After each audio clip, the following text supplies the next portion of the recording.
Welcome back. Well, yesterday, when we left off, we had taken our overarching goal, split it up into 8 separate areas of our life, the areas that it will impact. And I thought today we would reduce that even further. We're going to take a look at one of those areas, look at how to organize this so that we can create small steps, little mini goals that we could achieve very easily. And enough of these mini goals are going to eventually lead us to achieving that overarching goal we have set. So, when we come back, we will get started. And by the way, I'm sure you must have, no, over here, that's where he is. Audie has joined us, but he is sitting in the background, licking his paws. We're very fortunate. Usually, he kicks up his leg and licks his butt. So, I think he's being delicate for our benefit. When we come back,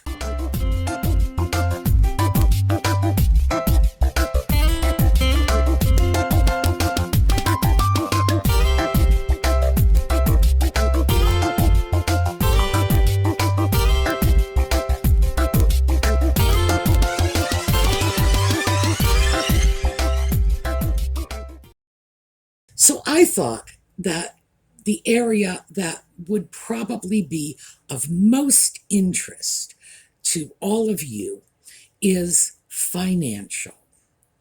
If you will recall, when I set the goals yesterday and talked about my own goals, that was very close to the bottom. That is an area of my life that is very well organized and pretty reliable. And the reason is because I figured out some systems for dealing with this decades ago. And so now it just sort of chugs along like a little perpetual motion machine. So I thought it might be useful to talk about how I got to that point and what it looks like now. So let's start with how I got to that point. When I was a young person, first out in the world, dealing with things like paying bills, I knew nothing. I didn't even know how to balance a checkbook. I was absolutely unprepared for this. In the 1940s and 50s, and to some extent earlier, even in the 1930s, public education systems taught high school students life skills. They didn't call it life skills. We call it life skills today. That's sort of our modern term for it. But they had different names for these classes. Often, it was part of the home economics department. So when people graduating high school in the 40s, in the 50s, in the early 60s would go out into the world, they were pretty well prepared. They knew what they were supposed to do with their income. They understood about banking, saving, spending. They often went around with little formulas in their heads. I can remember some of them.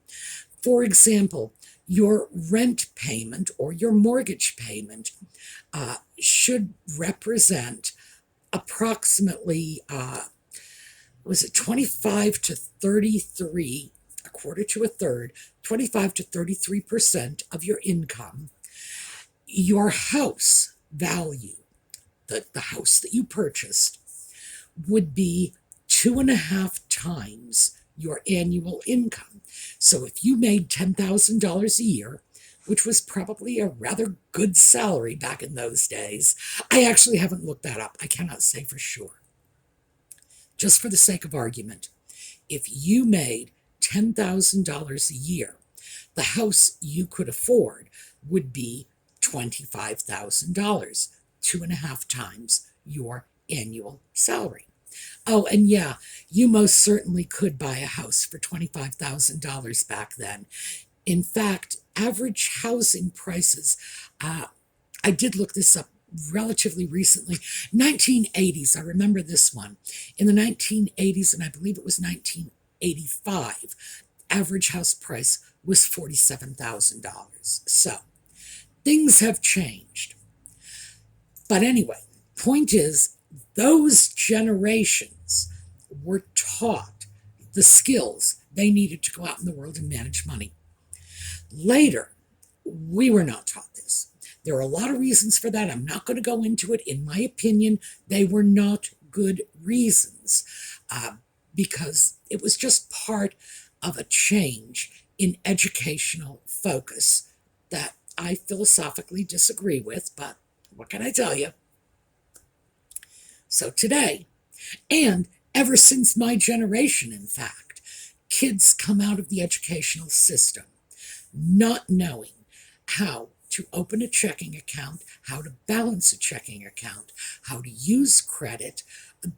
Most of the time, they don't even know what credit is. It's like they have a card, and as long as somebody continues to accept the card, their notion is they can afford it. So finances are often very, very opaque to us. And that's how I entered the adult world. Just blissfully ignorant, rather with the notion that I would marry someone and that man would do it for me. Yeah, there's a plan. Over time, of course, I had to learn systems. And originally, I did keep a written budget. I don't do that anymore. I don't need to. It's just very automatic now. But I would suggest, if you are looking to get your financial life in line, start with a written budget. Just get a pencil, a piece of paper, a computer. Take your phone and take the little notepad section in there. But write things down. So, here's how I do it, and this is just synthesized over many decades.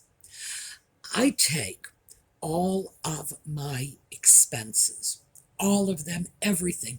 If I lay out money for it, I consider it an expense.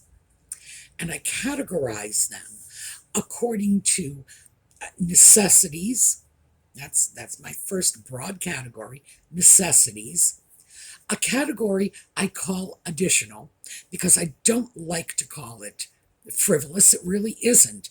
And it's like, what is it? Secondary? What's the opposite of necessity?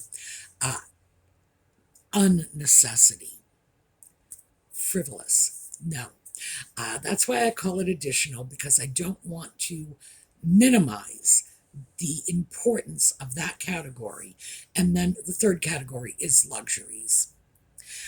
Within my necessity category, and that's the most important, I take a look at every expense that is due on a monthly basis. Now, for most people, this is going to be like the mortgage, the car payment, insurance payments. If you have installment loans, some of your utilities will go into this, because our first category is going to be fixed payments, payments that are the same 1 month to the next. So again, car payment, loan payment, these are, if your mortgage payment is $712 in January, it's pretty much what it's going to be in February. So these are bills that are going to have to be paid every month. The next batch are also necessities, but these are variables. And this is going to be other utilities. Some are fixed, some are variable. Food, again, necessity, but variable. You don't spend exactly the same amount of money on food 1 month to the next. Medical payments, if you have, for example, out-of-pocket expenses for doctor's bills, dental bills, etc. Those are the variable expenses. And then, see, I have a third category, still in necessities, and these are neither fixed nor variable. It's things like annual payments. So if, for example, you pay your dental insurance once a year, or you pay your homeowner's insurance, your property taxes. These are other things you might be paying like once a year, or most often, and I can tell you from my own experience, my property taxes are relatively low. It's a small amount. I think it's $160, something like that. However, another part of my property taxes, which is set aside separately, is the school taxes, and that's the one that's in the $700-800 range. And they break that up into 3 payments, usually due over the summer. The first payment will be due in August, second will be due in September, third will be due in October. And so that doesn't fall into that due every month category. It's certainly not predictable because it changes every year. It's a few dollars higher, always. So within those 3 categories, these are all of my necessities. These things I absolutely have to pay month in, month out. Now, I like the fixed bills. I like knowing, for example, I have an internet connection, and that is $39.95 every month. That is an absolute necessity. Without the internet, I will have a nervous breakdown in 30 minutes. Like, really, I will. If you disconnect me from the internet, I will just explode. But of course it's a necessity, because doing YouTube videos, I must have that connection in order to upload videos, in order to stay in touch with what's going on my YouTube channel. Absolute necessity. It would be even if I didn't do YouTube. Trust me, I need this for my emotional well-being. Every single month, $39.95. I call it $40. I like that it is predictable. My electric bill, however, varies month to month, and I don't like that.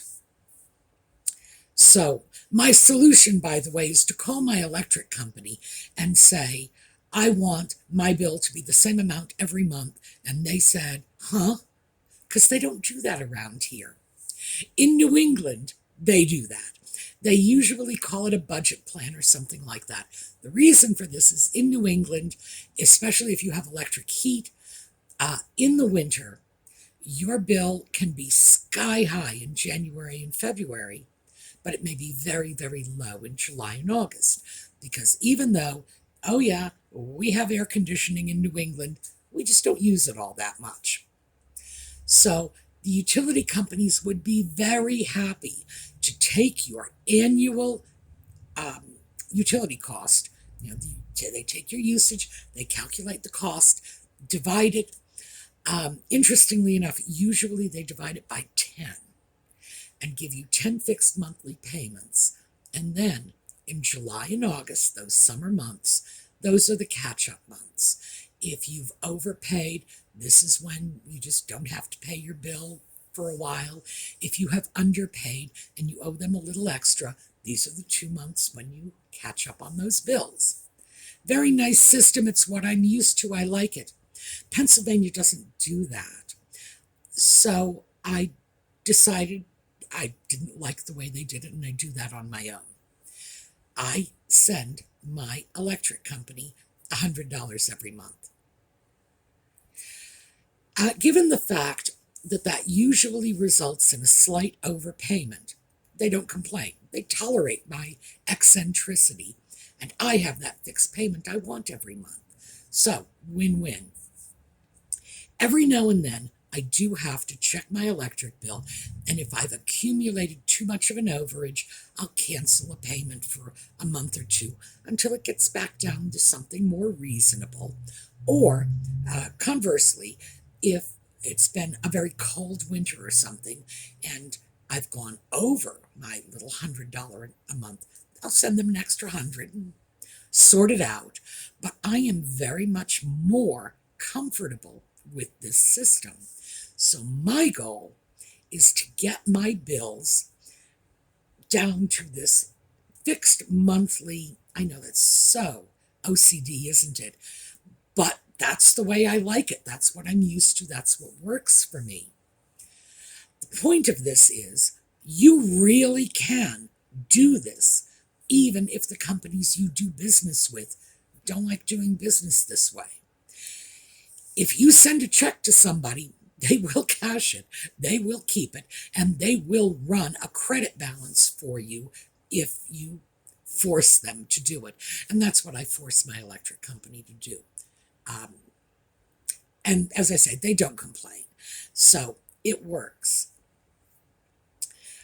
Other bills, things like groceries, that I end up having to do on the fly. So that's always confusing for me because, again, I prefer knowing exactly what's going out every month. The third category, that was those weird annual bills. My homeowner's insurance is very peculiar. It is 8 payments over 8 months. So there are 4 months when I don't pay homeowner's insurance, and 8 months when I do, and 7 of those months it's the same, and then the final month it's, whatever. That one is extremely confusing. So usually I deal with that once a year. They will send me a statement, and I will go into my bank account and readjust whatever the previous year's payment was. Ordinarily, it doesn't go up by very much, a few dollars. So I let my bank deal with that. I just try to keep in mind that this is going to happen. For a number of years, what I did with this was I took the approximate annual amount of the insurance and divided it by 12 and said, this is how much I'm paying in insurance every month. It worked in terms of being able to keep that figure in my head, but it didn't work in terms of actually getting the bill paid. So every now and then, they do throw a bill at me that I cannot standardize. And I want everything standardized.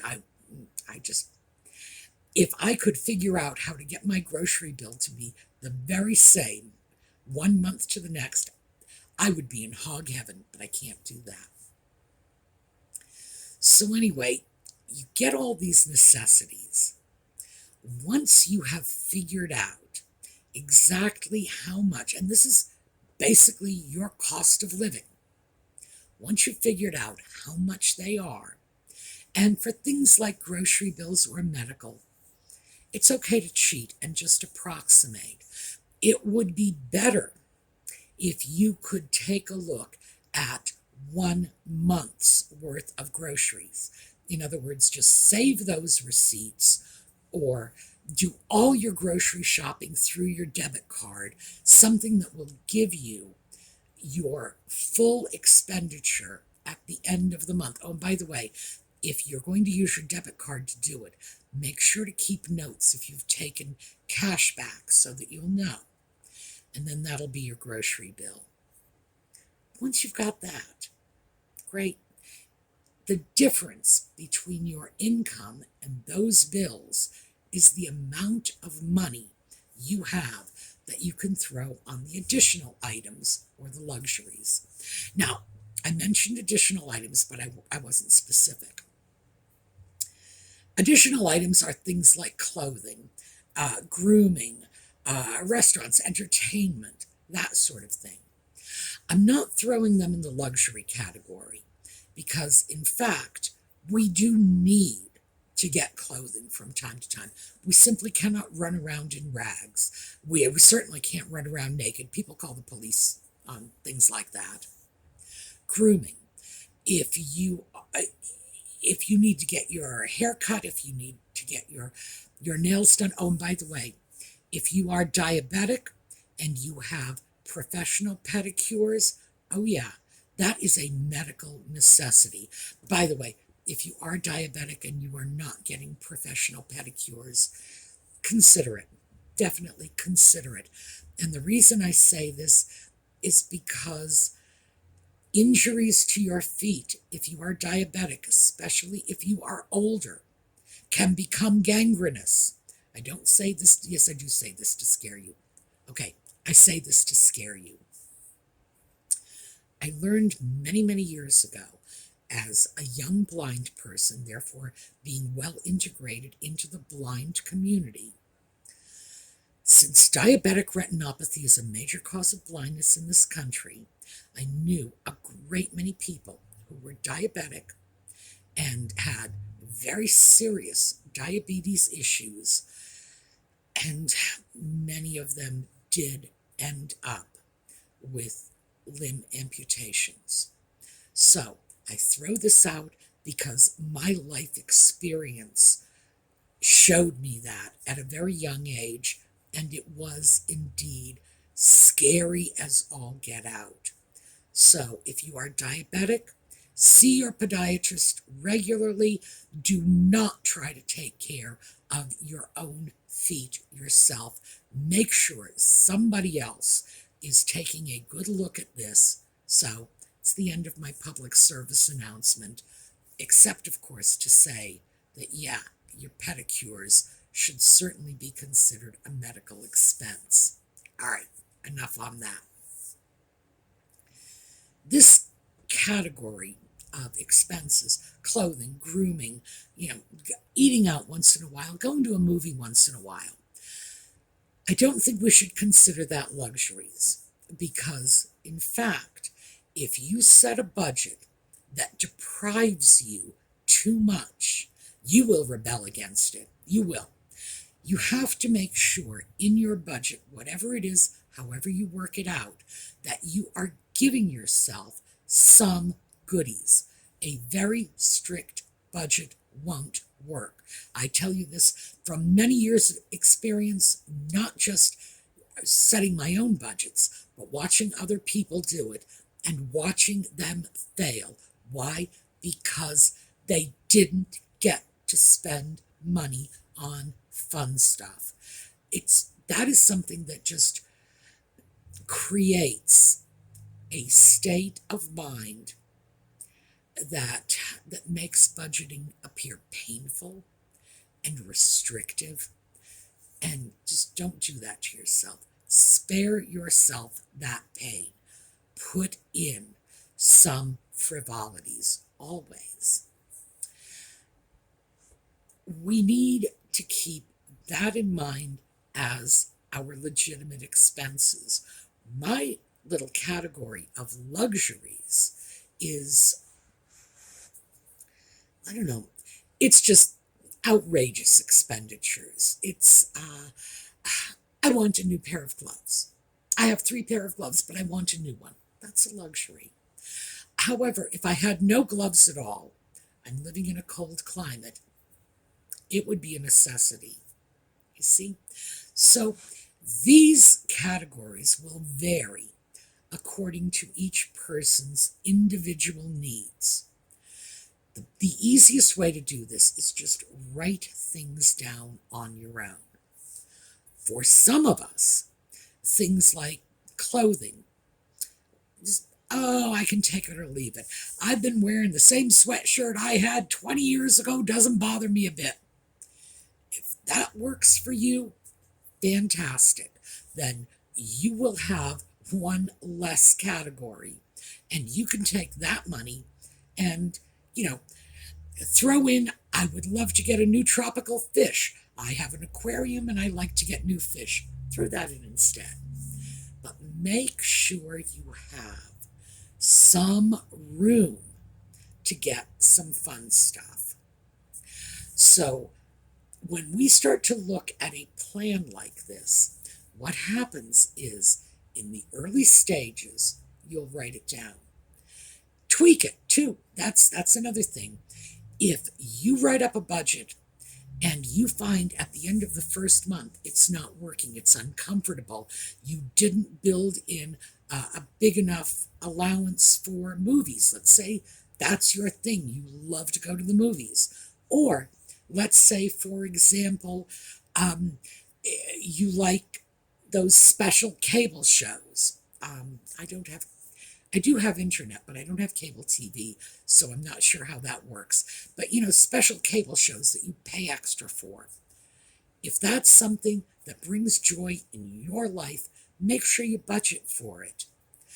I have a few areas in my life that sound kind of bizarre to most people, but they are fixed expenses. One of them is flowers. At my age, many of my friends will have losses, deaths in the family, whatever. They will end up in the hospital. Their children will end up in the hospital, etc. And I send flowers in those circumstances. I have a $60 a month floral budget. That is something most people would consider utterly outrageous. It is very important for me. Now, I'm fair about it, and I throw it in my luxury spending, but it needs to be there because I know this is an expense I'm going to encounter.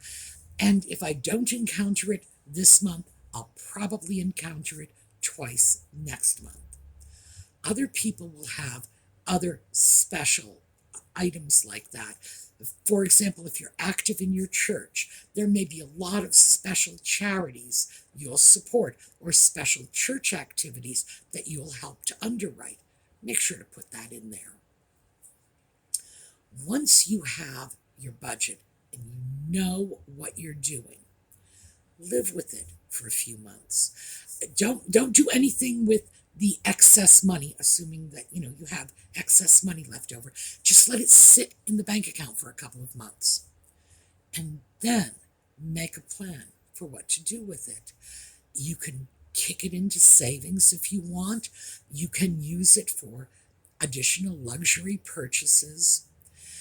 I would, however, caution you to be mindful of all of your expenses because, and I say this from experience, one of the things that I find I tend not to throw into my regular budget is my online shopping expenses.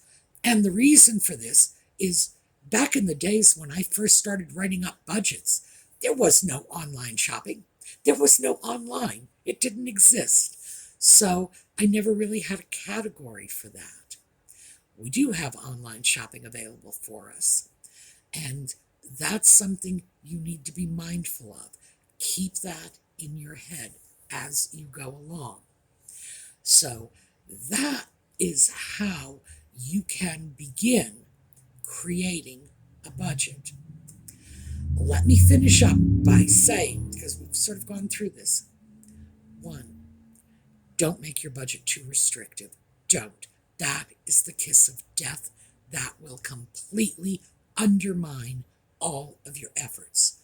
Be sure you make some provision, and a reasonably generous provision for you to enjoy some of your money. You didn't spend your life working just to pay bills. Keep that in mind. So give it a chance, and then as you go, tweak it if you need to. You can tweak it on a daily basis if that's what you need to do. But whatever your goal budget is, for example, you may want to have some savings. That may be what you're looking to do. You may be looking to reduce your consumer debt and throw the extra money on cutting into credit card balances. Keep that in mind, but don't end up sacrificing to the point of painfulness to achieve it. And let me just say that one of the reasons I wanted to deal with finances first is I did a little research in advance of this. The average American owes approximately $96 thousand, no, 90, yes, $96,000, almost $100,000, and that includes a mortgage. The average American's consumer debt, taking the mortgage out, is approximately $38,000. Okay? Keep those figures in mind. The average American, oh, and by the way, these are American figures. The average American's annual income is about $31,000. So for most of us, we owe $7,000 more just in consumer debt, not including the mortgage, $7,000 more than we make in a year. Now, these are averages, of course. Everything's different for everyone. 80% of Americans are carrying consumer debt. Now, lest you think that 20% who are not carrying consumer debt are all living in Beverly Hills. Oh no. The 20% who aren't carrying consumer debt are mostly people in very low income situations who can't qualify for the credit necessary to accrue that level of consumer debt. This is very scary. 13% of Americans believe they will be in debt for the rest of their lives. So that's why I wanted to start with this. Now, this is just super basic. This is just sort of a fundamental how to think about your money in order to create a budget. We are going to follow up on more of this later. So let me just say that this is somewhere we're going to stick with because it has become very clear to me, especially from the comments, that a lot of us have gotten ourselves into situations where we're not really comfortable with the way our lives are going, and we want to be able to get things more in line with where we would like to be rather than where we are. So we're going to stick with this until we bail ourselves out of the disaster that was 2020. Before I go, I do want to say I did a count of the coat hangers in my closet. Remember, that's where I started with this. I'm cleaning out my bedroom. I did get the closets, the dresser. It's clean. It's clean. There is this giant air conditioner sitting in the middle of my bedroom. We'll talk about that at some other time. But I came up with 50 extra coat hangers. I was surprised it turned out to be such a nice round number. But 50 extra coat hangers. And that was at a point where I was planning to buy more coat hangers because I had run out of hangers. So there's about 40 extra now because I took 10 of those and took things like sweatshirts that have been hanging on hooks and so on, and now they're all in the closet. So that whole cleaning out the closet thing had actually spilled into the back hall where the sweatshirts were hanging. It worked out very well. It embarrasses the daylights out of me to have to admit there were 50 things hanging up in my closet that I very quickly and easily determined I did not need. So, feels good to be able to, say they are out of here. But yeah, I definitely had a problem, I think. All right. I will see you all tonight for Just Chatting. Those of you who stay with us for that. And otherwise, back to our new project next weekend. And again, we are going to stick with this until we are comfortable carrying on our own. Meantime, we're going to look at a slideshow on the way out, so have a terrific day.